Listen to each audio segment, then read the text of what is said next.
is your company? Roughly, I'm looking at the technical bit.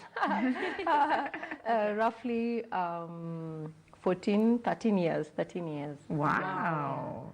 Yeah. It's long. It's long. It has survived the 1 year. You know, they say that businesses do not, 90% of businesses do not last more than a year.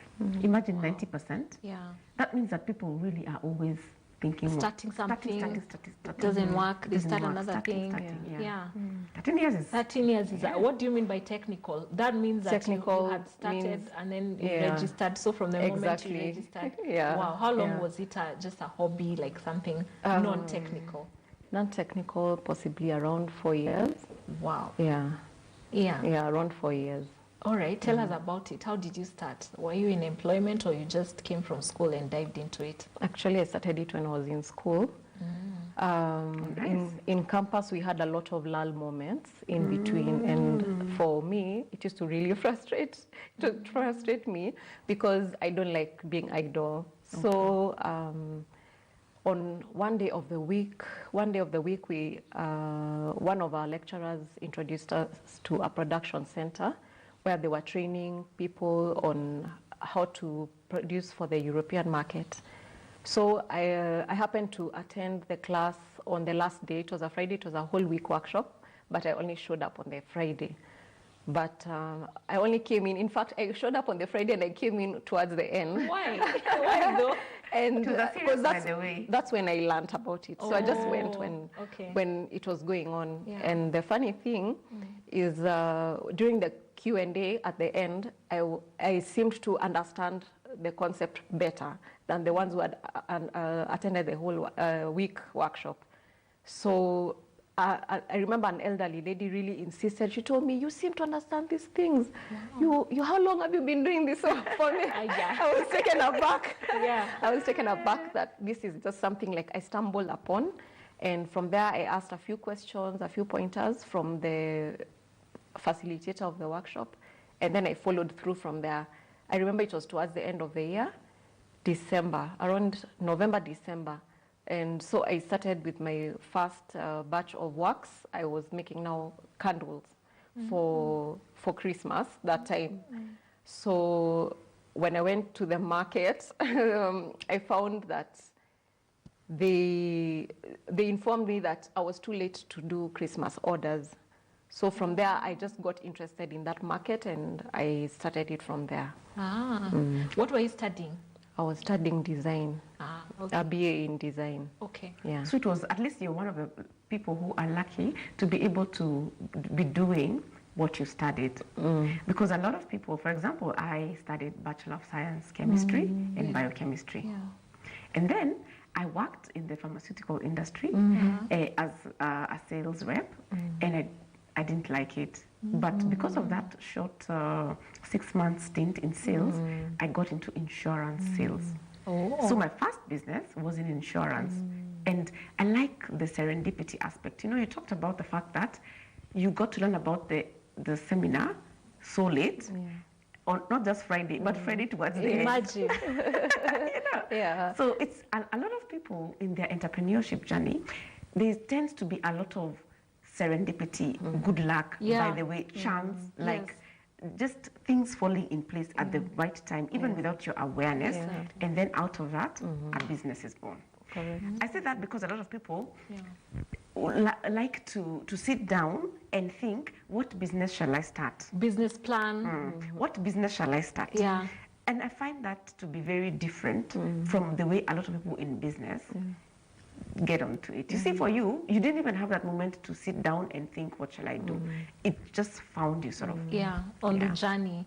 Wow. What about you? How did you start? Oh, you just told us that your first business was in insurance. How long did it last? It started in 2005 and it is still running. So it is 16 years old. Wow. Yeah. Wow. So that was my first business. And along the way, I've really wanted to either sell it or stop it, but it has refused to. So it has grown. And I have gotten a team to help me so that I have now gotten into a position where I don't have to do the operations. I just do a lot of maybe the management decisions because the team, they know a lot. Yeah, because I've delegated a lot to them, so now they're able to run it. Awesome. Yeah. And you also run a school as them. Yeah. So now what happened for me is that I never felt like that's what I wanted to do. You see, I did chemistry, and then I did sales in pharmaceutical products, and I got into insurance sales. So though I did it and I got the hang of it and was able to grow in it, I always felt that I'm in the wrong thing. Like it was too chance, and I was also feeling unfulfilled in it. I was idle like you, because now when I taught the people who are with me, I had less and less to do. Yeah. So I'm like, okay, today is morning, what to do next? Then I was so sure that the next thing I want to do, it has to be something that I am happy to do and fulfilled to do.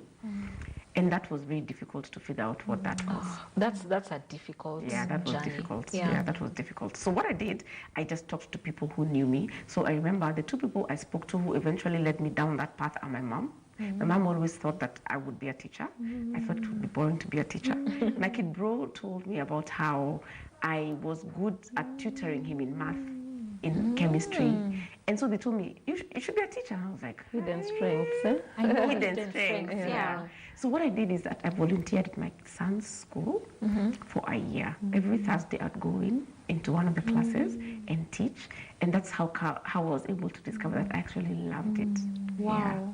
And here's another thing.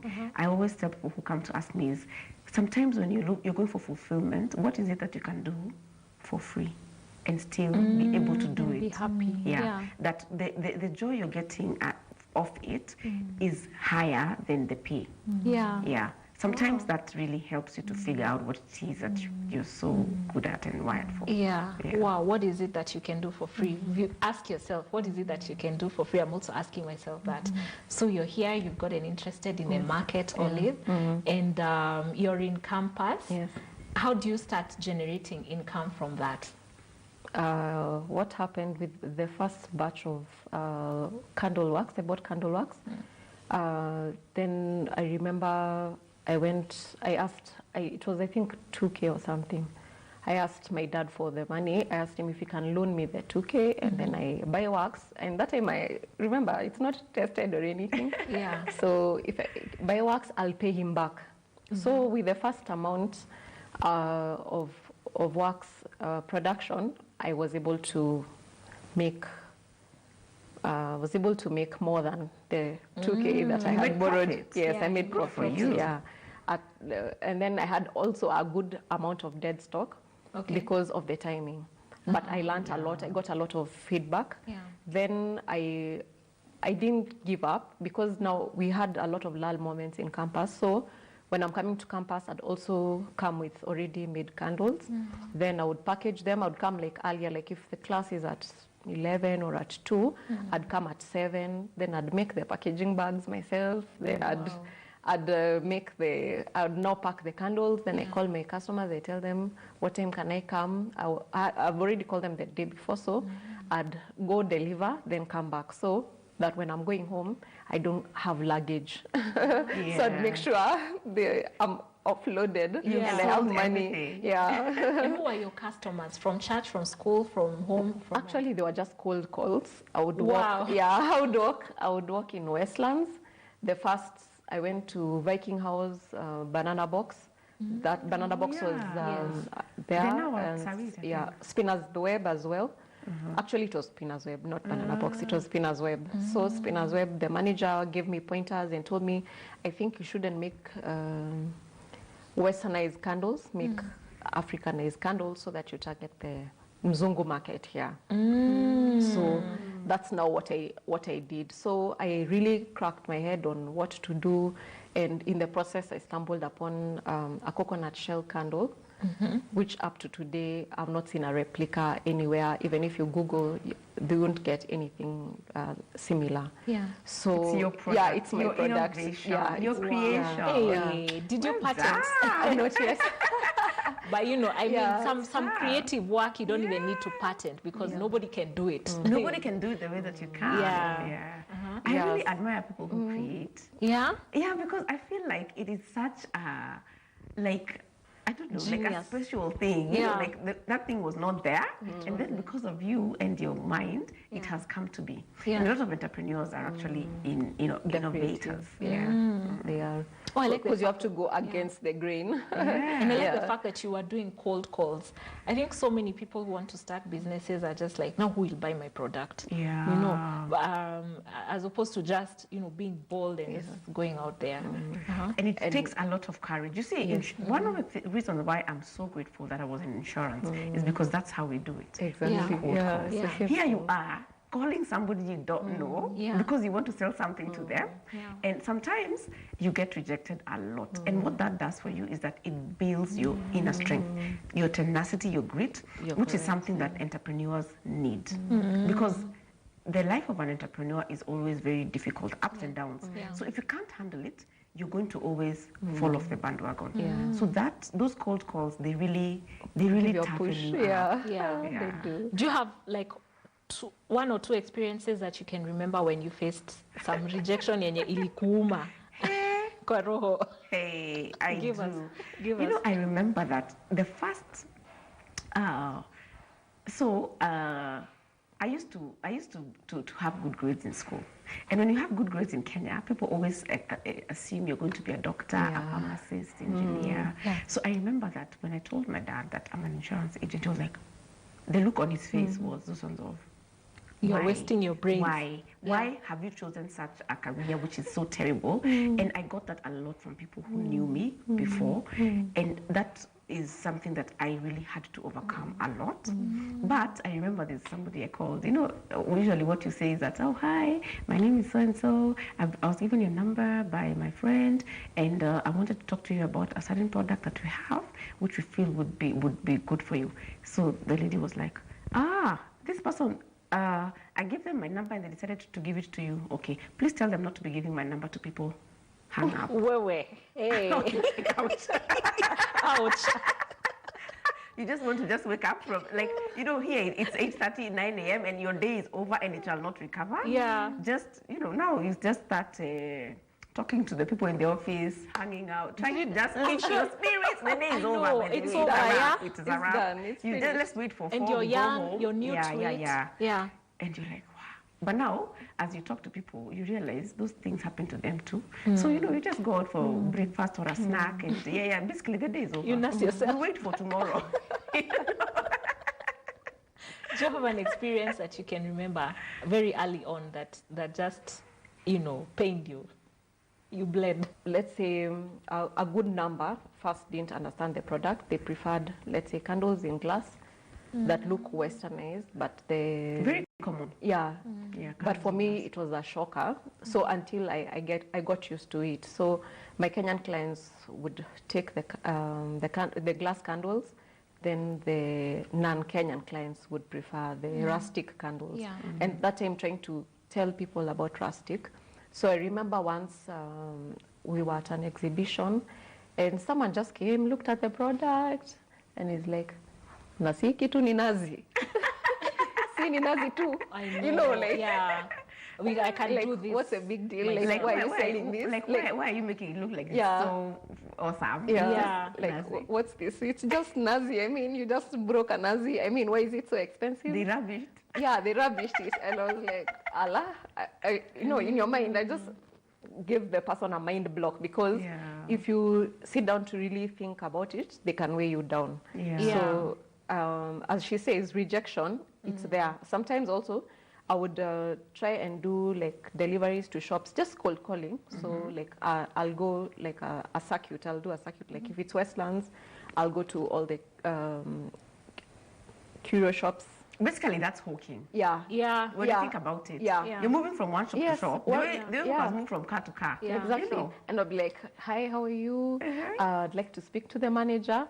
Then the person looks at me, looks at my shoes. They're and then they're like, dusty. yeah. They're like, why would you be wanting to speak to the Yeah, you manager? don't- So you like, don't fit the so criteria. I didn't explain. I didn't used to explain why. I just used to be like, I just need to see the manager to explain about some products that we have, our company has.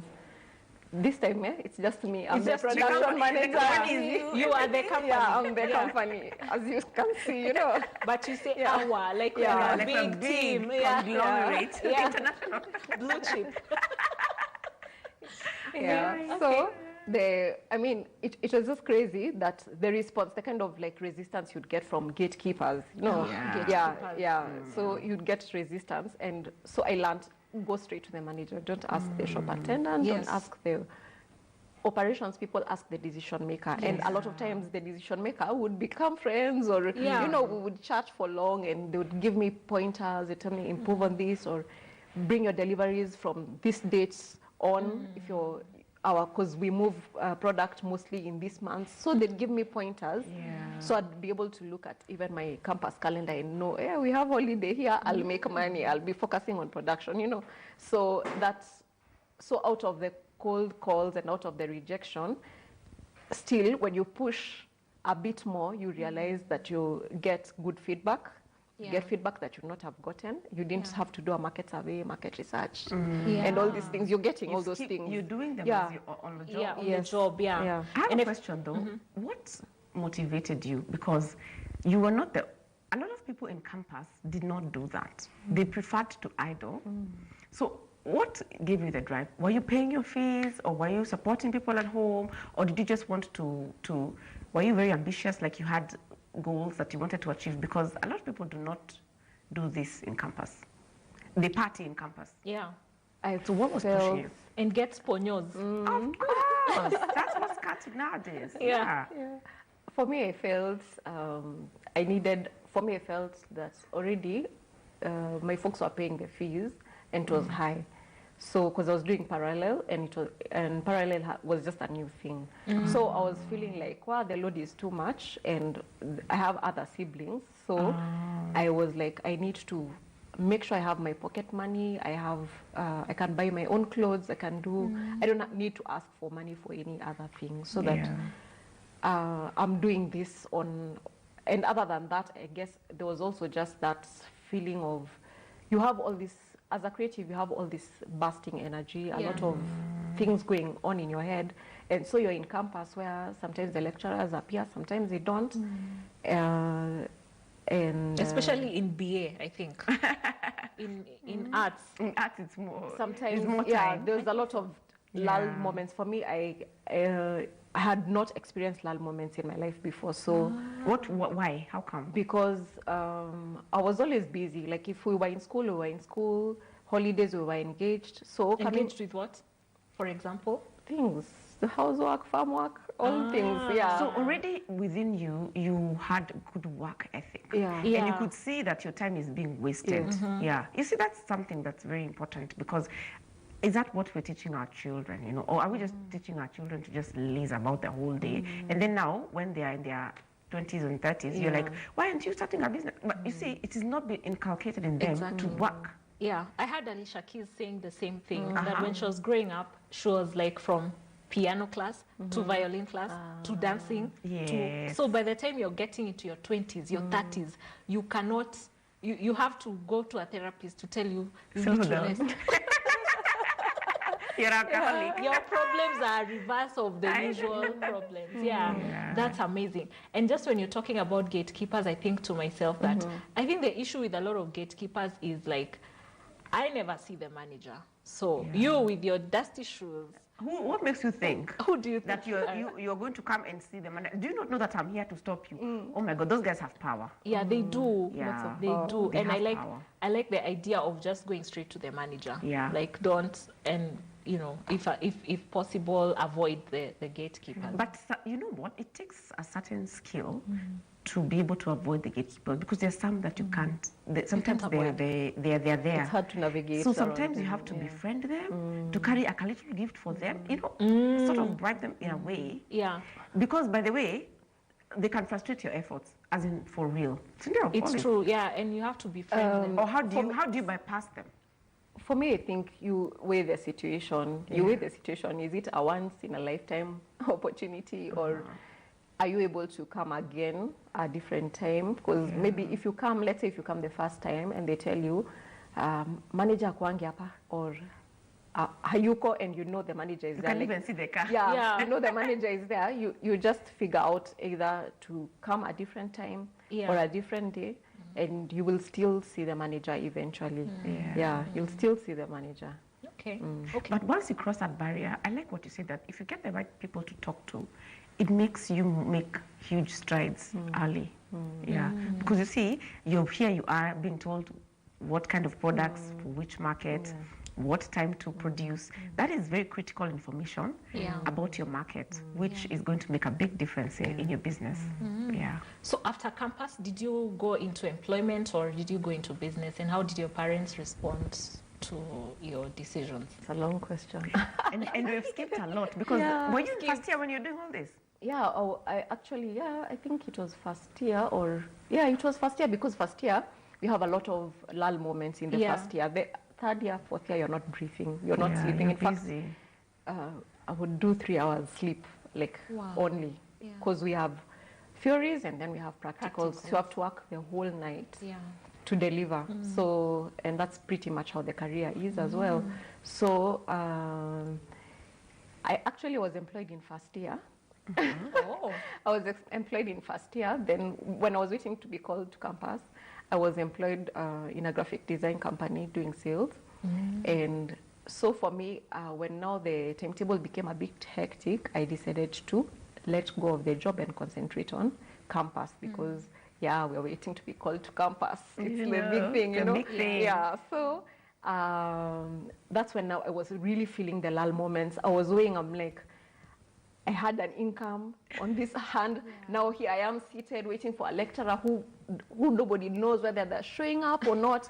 I've already used bus fare to come to this place, so I have to leverage. Something has to give. So for me, that's how I started feeling uncomfortable. I started feeling like I'm wasting my time. I can't like wake up in the morning, come to campus, and then there's nothing going on. Like, how can there be nothing going on? So if I've come to CBD and CBD has business, why can't I do business? So that's how, and anyway, I think I started entrepreneurship a long time ago, way before campus, because in high school, I used to bake, and sell cakes. Wow. And then I used to paint. So I used to paint and then sell painting. So I had an entrepreneurship thing in me way before.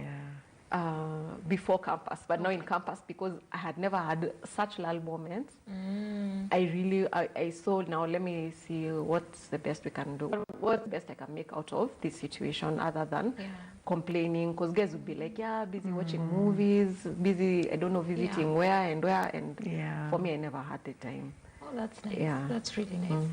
What was your big moment that made you know that this is it, this is what I want to do after campus? Business. Did you have one, or it was just a day at a time development? This is what I want to do, entrepreneurship. I was sure about entrepreneurship before.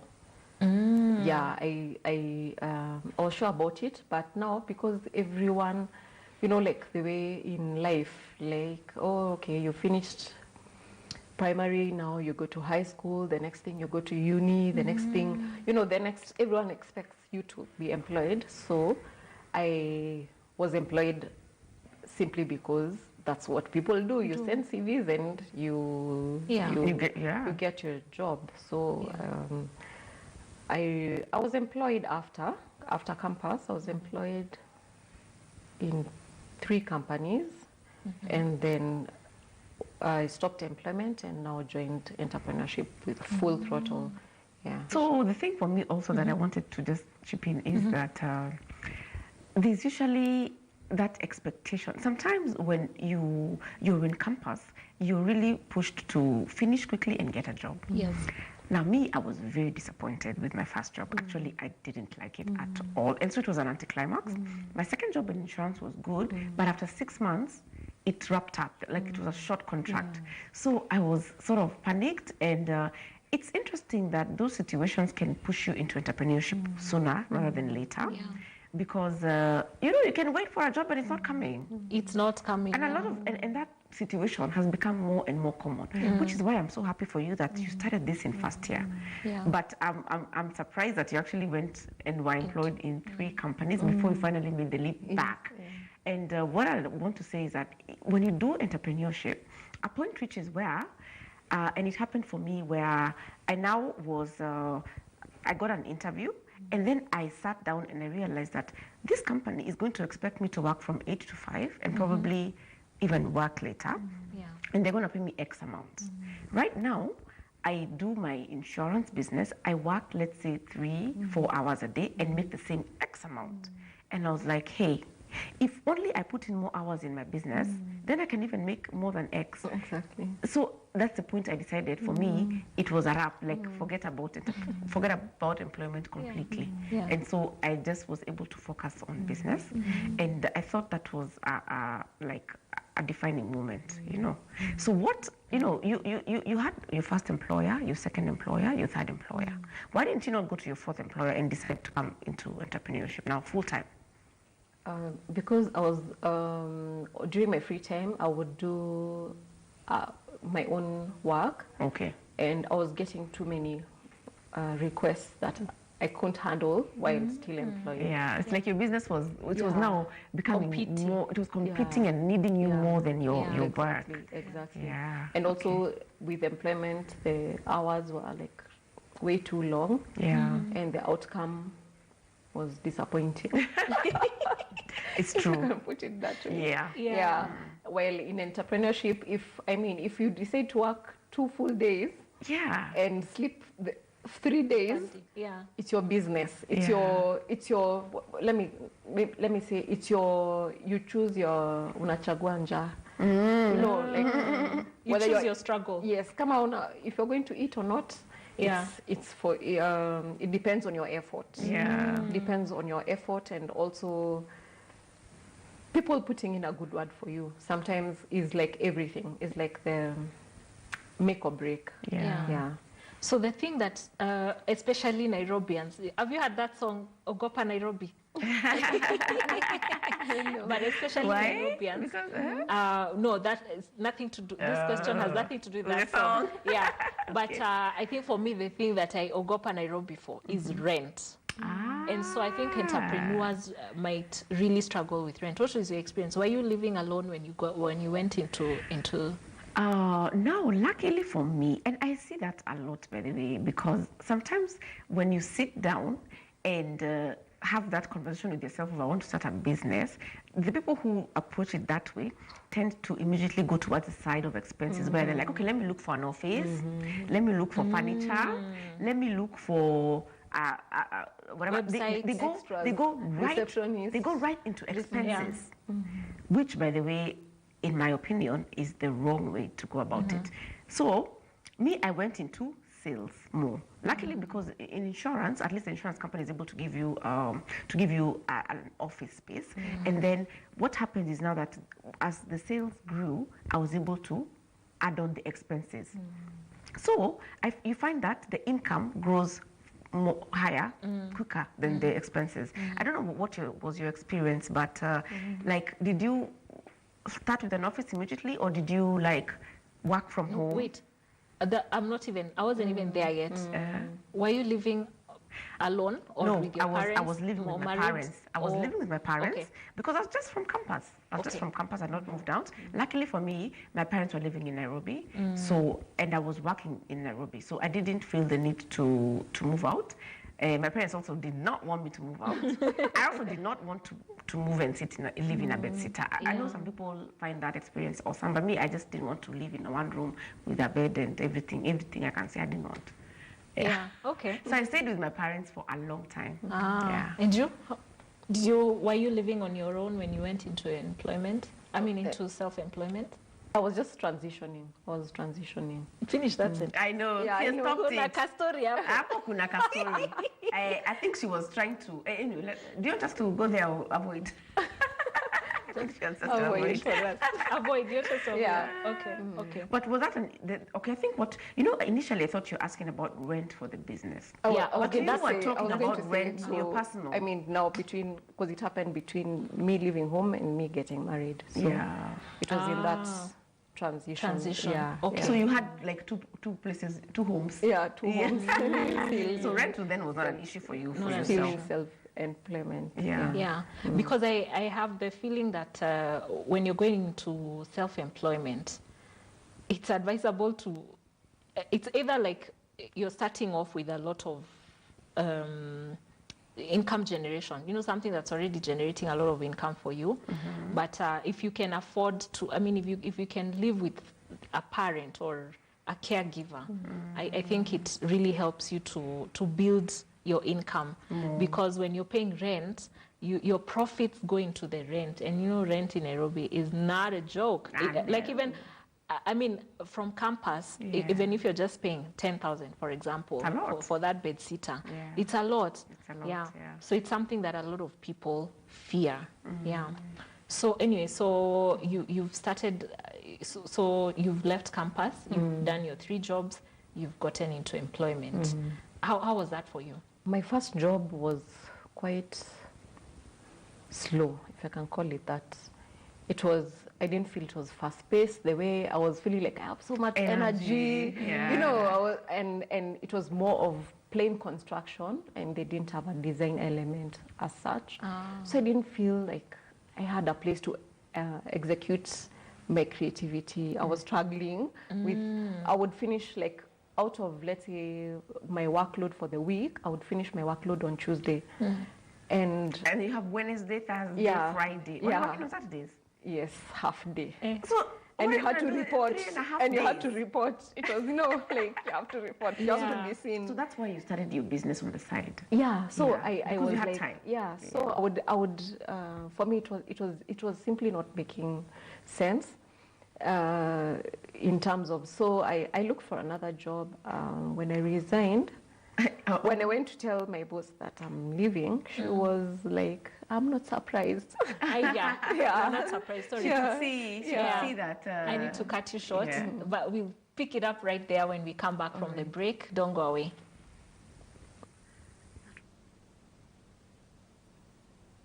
Chungu cha jamii, it's our world, our country, our society and community. We talk about marriage, we talk about finances, we talk about parenting, we talk about the boy child, the girl child, we talk about mothers-in-law, we talk about the prisons, we talk about schools, everything that concerns you in the society. We're going to be discussing about resisting peer pressure. We want to talk about why do young people go against authority. I am going to be discussing with you COVID-19 lessons. Today we are talking about molding character in children. We offer solutions. We bring in experts, we bring in psychologists to tell us more on how to handle our problems. When COVID happened in March, there was a lot of information on what to do.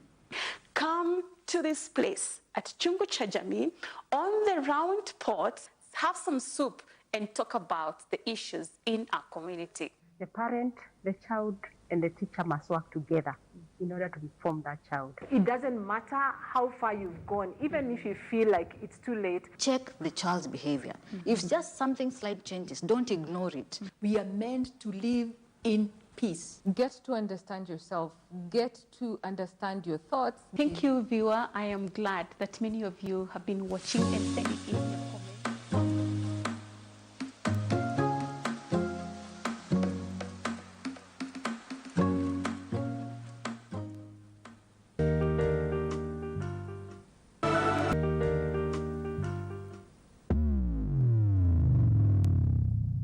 Echo Mziki right here on your #1 TV station, GBS TV. My good name is Hypola the Experience. You can call me Moja Safu. Ukumanza the best TV ever. Lafu shoni gani Echo Mziki SMS line 21144.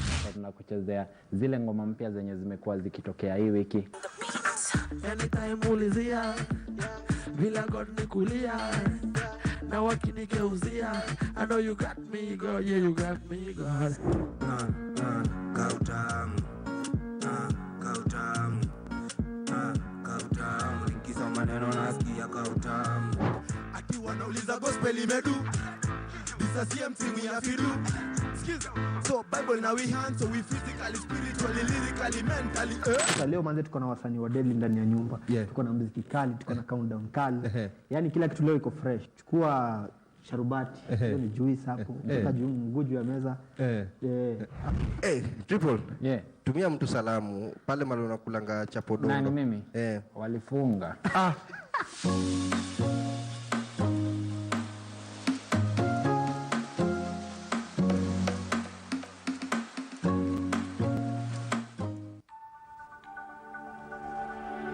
Everywhere, GBS.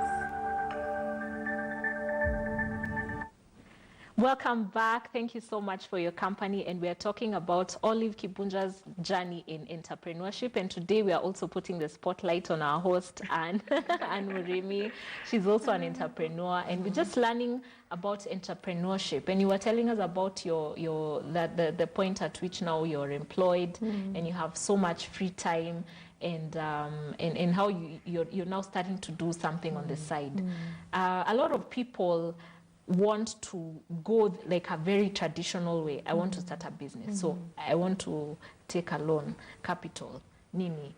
How was it for you? For you, it wasn't like that, was it? No, it wasn't. I didn't start with a big capital and the big offices and website, all that. Yeah, website, exactly. Yeah. I didn't business have cards. Yeah, business cards. I didn't have that whole shebang, out there. I think for me, the biggest thing that I had was the passion to do the work. Yeah. And just being there to provide solutions for people. So people call upon me to give them the solutions. So I didn't go with the all these other extras that maybe most people feel they need to start a business. Yeah. Like for example, your business name. When did you? By the time you're employed, do you have a business name? Yeah, because I got it before I was employed. Tell us about that. So back to the candles. Yeah. When I was bringing my first batch of candles to Spinner's Web, they said they can't receive my goods because they need to key in, either my name or a business name or something, so that they identify me with that and give me a code, a supplier's code. So I just came up with the name there on my feet. Thinking on your feet. Yeah, thinking on my feet. And sometimes that happens a lot with entrepreneurs. Yeah. It's part of the moment decisions. Yeah. Wow. So you didn't have to go back and research about names? No, nothing. I already, I love Kiswahili, and so I knew Zaituni means olive. So I was like, let's not make this complicated. So I just wrote Zaituni Creative, and actually, it was Zaituni Candles, I remember. Wow. Yeah, it was Zaituni Candles. Yeah, then... You were going to pursue a candle... It was not open the way for you. Yeah. Wow, interesting. Yeah. So that's where the name came from, Zaituni. And you have a business. I mean, I'm sure you have a business name, sorry. But how I use the traditional way. When you're opening a business, it's you and your partners. So my name is Anne. My business partner is Teresa. The other one is Isaac. So Tri for Isaac, A-N, Tryon, T-R-I-N, Tryon Insurance Agencies. Wow. Now, when you say it sounds like Tryon as well.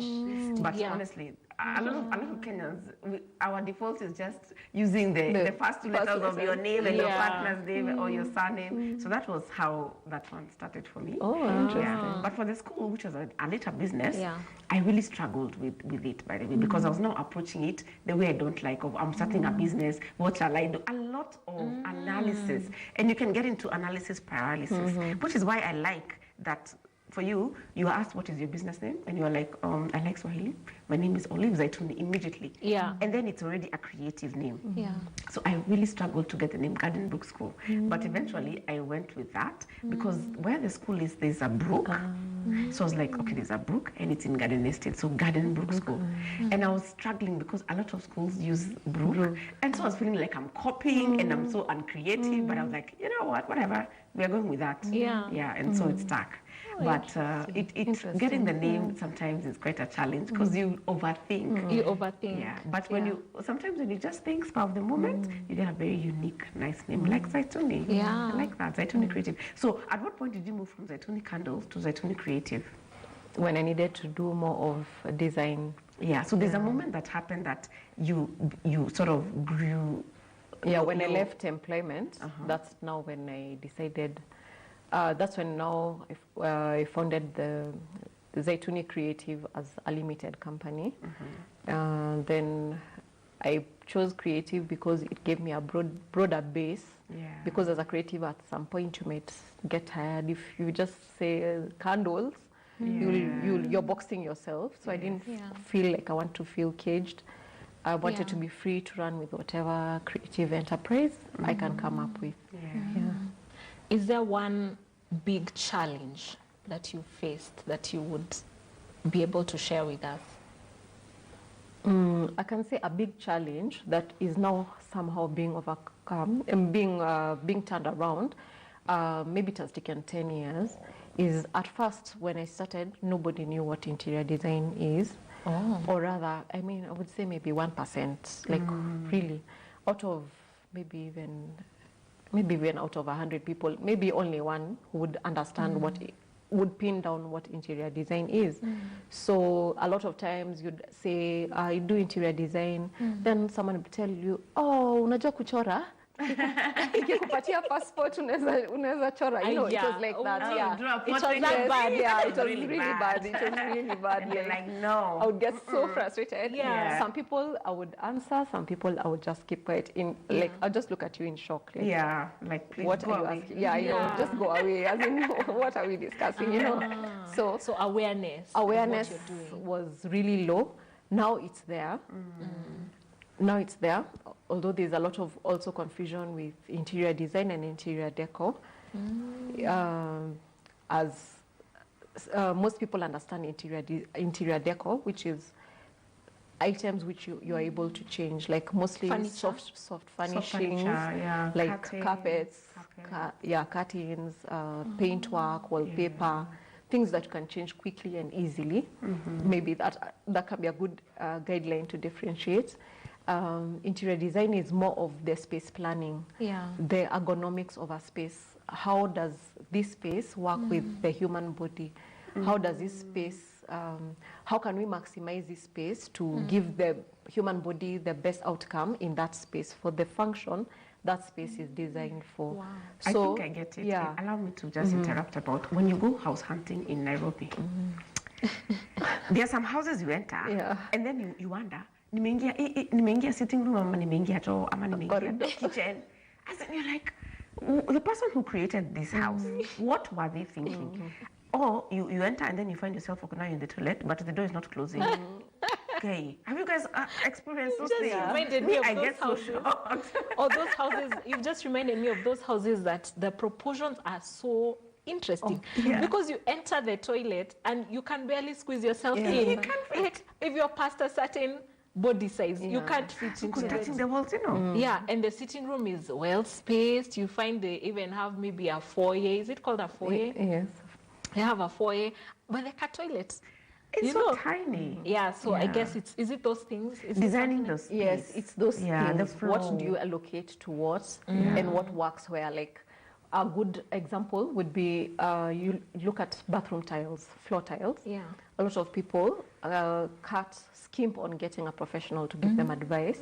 And then they're like, but see, we saw these things at that house. See, we can put them for ourselves because we saw tiles over there for this much. But what they don't look at is issues to do with the texture of the tiles and the suitability for a wet area. So you'll find a lot of people also sleep in the bathroom, not because of they were careless or that kind of thing. It's simply the place was fitted to make you fall.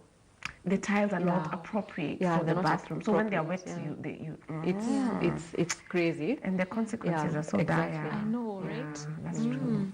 Okay. And have you experienced a crisis? This is to both of you. And how did you deal with that crisis? I know many people don't like talking about the crisis that they face, but I think it's so important because entrepreneurship, first of all, can be a collection of many little problems you face on the way. But is there one that that you feel you can now talk about? You've healed, so to speak. Yes, I can think of one immediately because it was so traumatizing and difficult for me.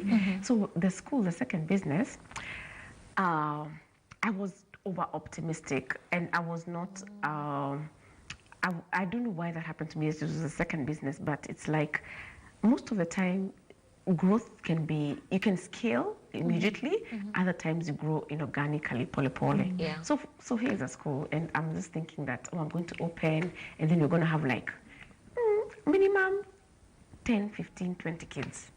Oh wow! The first term we had 2 kids, and it's a whole school. And you've got staff who are more than the children. And of course, if you've got 2 children, you're not making any school fees. And even those 2 children, we were sponsoring them, sort of, they're not paying their full fees.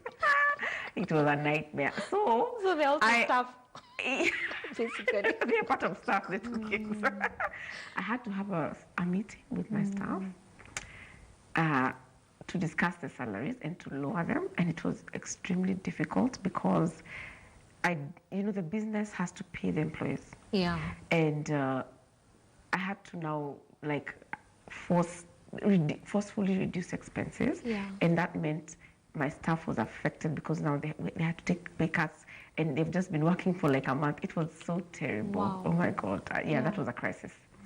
But luckily, I felt like they understood, but they just had to take it because they could also see the situation. Yeah. So they are taking it, but they are also upset, and it was very difficult to work with that. But of course, with time, the business grew. Yeah. And now I'm always very cautious about the staff, the children ratio to the staff. To the staff, yeah. So that was a kiboko, and it was not easy at all. But just thinking about the quail wave, when quails were making money, and if somebody had just gotten a lump sum, those lump sum you get when you're retiring, and you just buy quails and you build the structures for the quails, and then you wait for then the market crashes. Yeah. Wow. It happened. That kind of business, Yeah. I mean, it's a thing that people who are going in the traditional way have to think about. What would you do differently if you could advise? If I wanted to start a school, what would you advise me to do differently? I would advise you to do your interviews for staff, but do not employ on a need-to basis. Don't employ teachers and then think that tomorrow there'll be parents flooding at the school with children, because the decision making for the parents have to think through before they finally agree to bring their child to this school. It's a lengthy one. And it usually has a lot of stakeholders, the parents, sometimes the grandparents, sometimes the friends and consultation. So it takes long. So what you do is you bring in staff as you grow. Because I don't know, how has it been for you, Olive, in terms of, do you have a full-time staff, or do you have people who come on board when you have big contract? On contract. Mine is on contract. Because you can end up having a situation where you're paying people salaries and there's no work they're doing. There's no work. Because we have a whole wide scale when it comes to interior design. So let's say I would need a tiler, a plumber, a mason, a painter, someone to do curtains, someone to do every other thing. Those are like maybe 30 skill sets. So having all of them on payroll would be a crisis for us. For sure. Have you come up with a crisis that you can share with us? Something that was very difficult, traumatizing? Okay, I think for me, what I remember, especially earlier on, was this thing of you consult for especially homes, and then one stakeholder tells you, let me go discuss with the other one. then they go quiet. But after a while, you discover that they used your ideas to build their home, or those kind of things. When you realize later, you're like, wow, I was scammed. I was scammed just I was like ripped that. off. Yeah. And you see it's in their home now. Are you going to go Ask them there? to Are you pay going you? to go and bring down the building?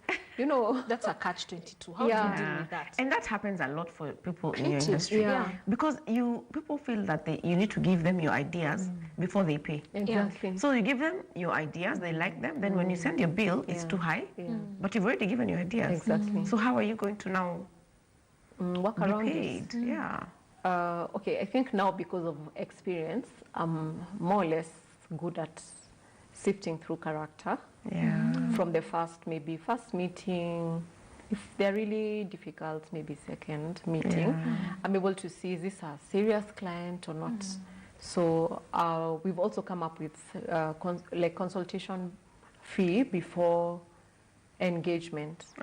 So before engagement means before coming, I can come. If I come to your site, a lot of people ask you to come to site, and then they'll tell you, by the way, we were thinking that to have the bathroom here, but do you think a jacuzzi or a bathtub would work? That is already consultation. Yeah. So someone is already picking your mind. They want to pick your mind, but they're just saying, just come and see the house. But in between there, they've sandwiched consultation. All right, Olive, thank you so much for sharing your experience. And I really wanted us to talk a little bit about the issue of human resource employees, because there are a lot of people looking for jobs. But most of the time when I talk to entrepreneurs, they say that they cannot get the right people to do the job. And when you say that you deal with people who are in creative industry, like plumbers, electricians, tailors, those people sometimes are very difficult to deal with in terms of turnaround time. How have you been able to resolve that issue? Because sometimes they say the curtains will be ready tomorrow. Next week they're still not ready. It's I think I say sometimes I play it by ear because this tradespeople, it all boils down to character at the end of it all. It's just character. What is the person's character? Do they keep their word? Will they lie? Will they pick up the phone? So for me, what has worked for me, I've learned to create a personal relationship with the tradespeople. So for instance, like there's an electrician I've worked with, I think since 2008. Like since 2008, and we've worked all through, and I've never had any issues with him at all. And he has his own team. I've never had issues with him. He delivers on time. So what I've learned is to create a relationship where they can also tell you, I can't come, or I can't make it. In fact, I'm not even in Nairobi. I know. Sometimes because they got another project outside of Nairobi. Or if and here you are waiting for them to show up at your office. Exactly. Or personal issues. So I prefer to have that open relationship, so that if anything is wrong, then they can just tell me. They tell me, are we doing this or are we not doing this? Instead of me waiting and getting so frustrated. And also not knowing how to deal with my client because I have no real tangible information. So I'm not able to know, do I work with the next person on my contact list, or what do I do? How do I solve this crisis? So I prefer to have that open relationship. And for me, that honesty is extremely important. That I've had to drop some people who I've worked with, but they don't keep their word. Like I'm talking to you and you're telling me, nimefika, uko wapi, niko hapa. And hapa ni wapi, na hayuko, It's crazy. It can drive you nuts. And another thing, before we wrap up, actually, as you're giving us your parting shot, tell us about how entrepreneurship has fared with you as a wife and mother. And are you looking to go back to employment? For sure, I'm not looking to go back to employment. After this season of being in entrepreneurship, it has brought a lot of resilience to my character. So I've learned to bounce back. I've bounced back from the ups and downs. Sometimes the downs are really low, like sometimes when you have clients who've not paid. Sometimes you have tradespeople who sometimes misbehave, and you have to get someone else to come and do the job again or repair at your own cost. So that resilience, it has a level of nice adrenaline. And also, it has also given me a chance to be able to be at the home front a bit more than maybe if I was employed, because I realized that it's a season, it's a passing season. The children transition, soon they'll be out of the home. So I feel entrepreneurship has given me that space to flourish also on the home front. To be there for my children, and also to be able to drop things if any day I would drop business for my family. So that has given me, sometimes I've made decisions where I can't take a job because it will take me away from my family. So I've simply stopped that income from coming in. Prioritize. Yes, you have to prioritize. And also another thing I've learned is a lot of collaboration with with people working in the same industry as I am. So you can pass on the business to someone else? Yes, I can pass on the business. That's nice. Or I can also, we can work together. So it becomes a joint project. That has helped me not to turn away what I'm not able to take on as as Zaituni. I'm able to at least collaborate. That also gives me chances to also do bigger projects than Zaituni. Or it just helps, sometimes in the thought process, sometimes in the execution. Okay, nice. And you? How? Do we really have time? Oh my goodness, we've come to the end of the show.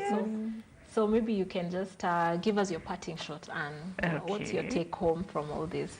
All right. So what I can say is please go out there and do your business. A lot of times, what you like doing or what people have told you you're good at, start in a small way. Confirm that it is actually something that you're able to do and that you enjoy and that people find valuable enough to pay for, so that after all those three things are confirmed, then you can go for it. Be courageous. You know what? It's okay. Even if it doesn't work out, you had an experience. You have a story to tell. So you don't have to be so to be so focused on, will I succeed? Will I not? Will I make it? Will I fail? Just go out there, do your thing, and you might be surprised that it's going to be the next big thing. And just before we go away, maybe you can tell us where people can find it, Zaituni. You can find us on Facebook on Zaituni Creative, and I can also give you my number, 0722 417 010. All right. Awesome. Thank you so much for being with us. That was a wonderful show. I believe you've learned, I hope you've learned as much or even more than I've learned. It was such a pleasure. Thank you for being with us. Thank you for sharing your stories. And see you next time. Bye. Bye.